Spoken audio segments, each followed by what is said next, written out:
Assalamualaikum warahmatullahi wabarakatuh. Jumpa lagi di channel Amin Al-Amrur.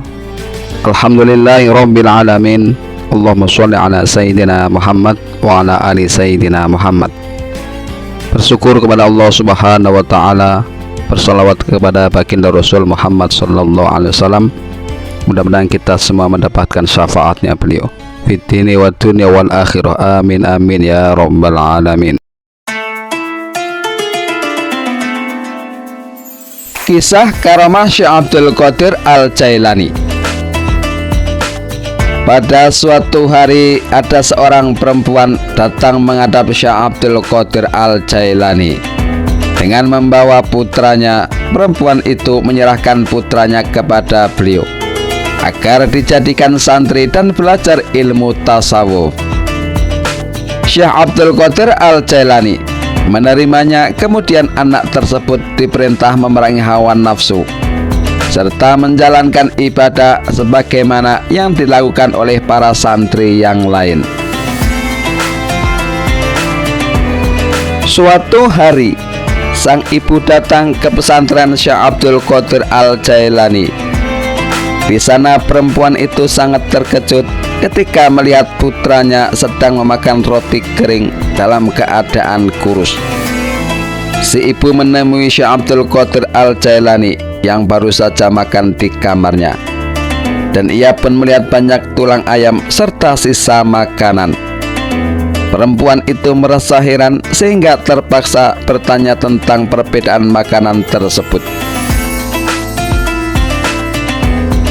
Syekh Abdul Qadir Al-Jailani meletakkan tangannya di atas tulang-tulang sambil berkata, "Berdirilah dengan izin Allah yang menghidupkan tulang-tulang hancur."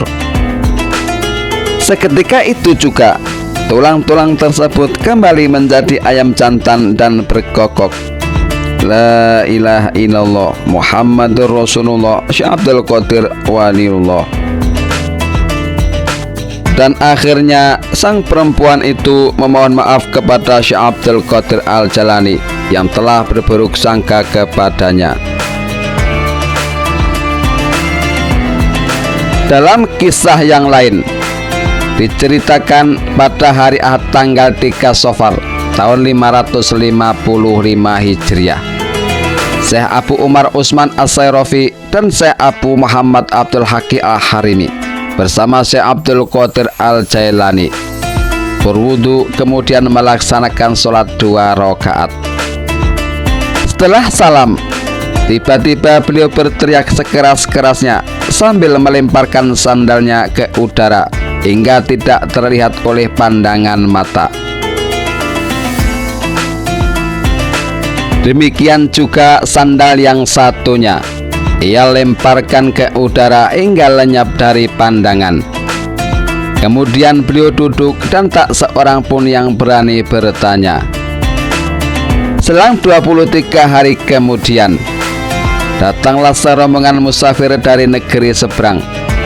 Mereka berkata kepada kedua syekh tersebut, "Kami mempunyai nazar kepada Syekh Abdul Qadir Al-Jailani, maka izinkanlah kami menghadap beliau." Kedua syekh menyampaikan kedatangan musafir itu. Maka Syekh Abdul Qadir Al-Jailani berkata, "Ambillah nazar yang dibawa mereka." Kemudian para musafir itu menyerahkan barang nazarnya berupa emas, pakaian sutra, pakaian berbulu, serta sepasang sandal milik Syekh Abdul Qadir Al-Jailani. Yang sangat mengherankan adalah sepasang sandal yang pernah dilemparkan 23 hari yang lalu kini berada di tangan musafir, sehingga kedua syekh itu penasaran dan menanyakan apa yang terjadi. Salah seorang musafir itu menceritakan, "Pada hari Ahad tanggal 3 Safar yang lalu, ketika kami dalam perjalanan, tiba-tiba ada sekawanan perampok yang dipimpin oleh 2 orang. Mereka merampas semua harta benda dengan paksa dan kami menyelamatkan diri ke jurang.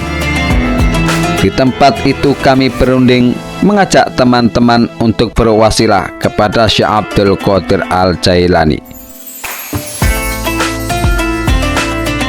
Jika kami selamat dan semua harta benda yang telah dirampas dapat kembali, maka kami bernazar karena Allah akan memberikan sebagian harta kami kepada beliau. Ternyata nazar kami dikabulkan oleh Allah Subhanahu wa Ta'ala. Tak lama kemudian kami mendengar suara yang sangat keras, memekakkan telinga hingga 2 kali. Mendesing memenuhi jurang dan kami melihat mereka pada lunglai, gemetar serta ketakutan. Sehingga kami menduga ada perampok lain yang merebut hasil rampasan mereka. Tiba-tiba salah seorang di antaranya mendatangi kami dan berkata, "Kemarilah, ambillah kembali semua harta kalian, serta lihatlah apa yang telah membuat kami menjadi bingung." Selanjutnya kami diajak melihat kedua orang pemimpin mereka yang ternyata telah tewas, dan di sampingnya terdapat sepasang sandal yang masih basah oleh air. Itulah yang membuat para perampok menjadi ketakutan, sehingga semua harta yang telah dirampas dikembalikan kepada kami sambil berkata, "Peristiwa ini sangat mengemparkan dan tidak pernah terjadi sebelumnya." Ada seorang wali Allah yang memiliki karomah tinggi dan ia dihormati oleh banyak orang. Di suatu hari yang cerah, sang wali berada di angkasa, terbang mengelilingi kota Baghdad, disaksikan oleh banyak orang. Penduduk Baghdad sangat kagum, mereka mengakui akan kehebatan wali tersebut. Tetapi sangat disayangkan, dalam hati sang wali timbul rasa takaburnya. Ia menganggap bahwa dirinya adalah satu-satunya wali yang memiliki karomah paling tinggi. Di lain pihak, Syekh Abdul Qadir Al-Jailani atas kehendak Allah Subhanahu wa Ta'ala dapat mendengar kata hati wali Allah tersebut. Beliau berseru di hadapan para murid-muridnya, "Buta hatimu sehingga kau merasa paling tinggi."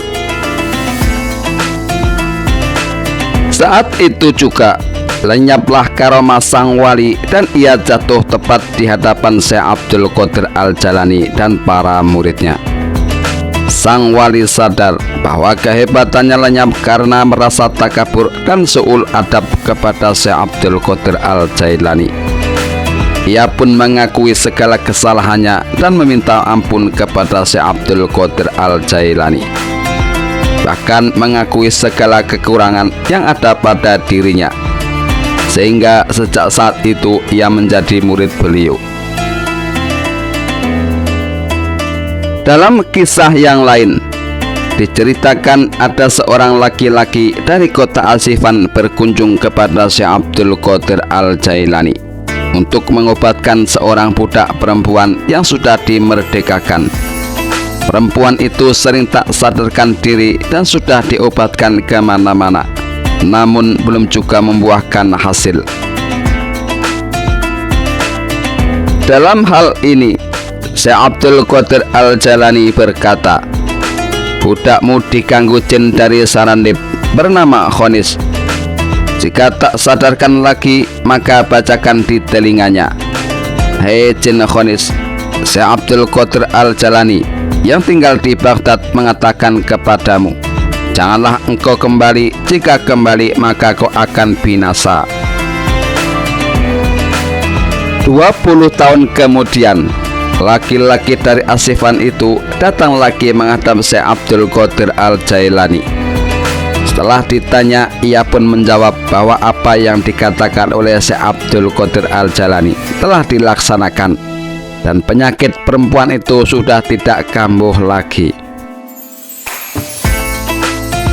Sebagian tabib ahli jiwa mengatakan bahwa selama 40 tahun di Baghdad pada masa Syekh Abdul Qadir Al-Jailani tidak pernah terjadi orang yang menderita penyakit jiwa. Tetapi sepeninggal beliau maka penyakit itu berjangkit kembali. Ada 3 orang guru dari negeri Jilan datang berziarah kepada Syekh Abdul Qadir Al-Jailani. Di rumah itu mereka melihat seorang pelayan berada di dekat beliau, dan juga ada sebuah kendi yang tidak menghadap ke arah kiblat. Ketiga orang itu saling berpandangan, menunjukkan perasaan yang tidak suka kepada Syekh Abdul Qadir Al-Jailani karena membiarkan kendi yang tidak menghadap kiblat serta pelayan yang masih berada di tempat itu. Syekh Abdul Qadir Al-Jailani segera meletakkan kitab yang berada di tangannya. Kemudian pandangan beliau menatap ketiga tamunya, setelah itu kepada si pelayan. Tiba-tiba saja si pelayan tergeletak, kemudian pandangan beliau beralih ke arah kendi. Dan anehnya kendi tersebut berputar sendiri untuk menghadap ke arah kiblat. Syekh Ali Al-Hajiti dan Syekh Abdullah bin Muhammad Al-Ghanaim ketika hendak berkunjung kepada Syekh Abdul Qadir Al-Jailani. Di perjalanan mereka bertemu dengan seorang pemuda yang terlentang dengan keadaan yang sangat lemah. Pemuda itu berpesan kepada Syekh Ali Al-Hajiti, "Wahai Tuan, mohonkanlah syafaat kepada Syekh Abdul Qadir Al-Jailani agar saya dapat sembuh." Setelah Syekh Ali menyampaikan pesan pemuda tersebut, maka Syekh Abdul Qadir Al-Jailani berkata, "Sungguh aku berikan syafaat kepadanya." Kedua syekh itu segera menemui pemuda yang terlentang di rumahnya. Setelah menyampaikan ucapan Syekh Abdul Qadir Al-Jailani, tiba-tiba si pemuda langsung berdiri dan keluar melalui jendela rumahnya, kemudian terbang ke angkasa. Kedua syekh tersebut kembali kepada Syekh Abdul Qadir Al-Jailani untuk menanyakan tentang hal ihwal si pemuda tadi.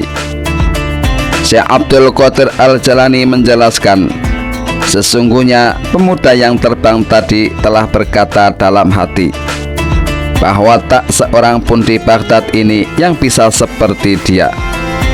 Maka saya lenyapkan kehebatannya. Kalau bukan karena Syekh Ali, niscaya kehebatannya tidak akan saya kembalikan. Wallahu a'lam bishawab. Inilah sepenggal kisah karomah Syekh Abdul Qadir Al-Jailani. Semoga bermanfaat bagi kita semuanya. Amin amin ya rabbal alamin. Jangan lupa like, share, dan subscribe. Terima kasih. Akhirul kalam, wassalamualaikum warahmatullahi wabarakatuh.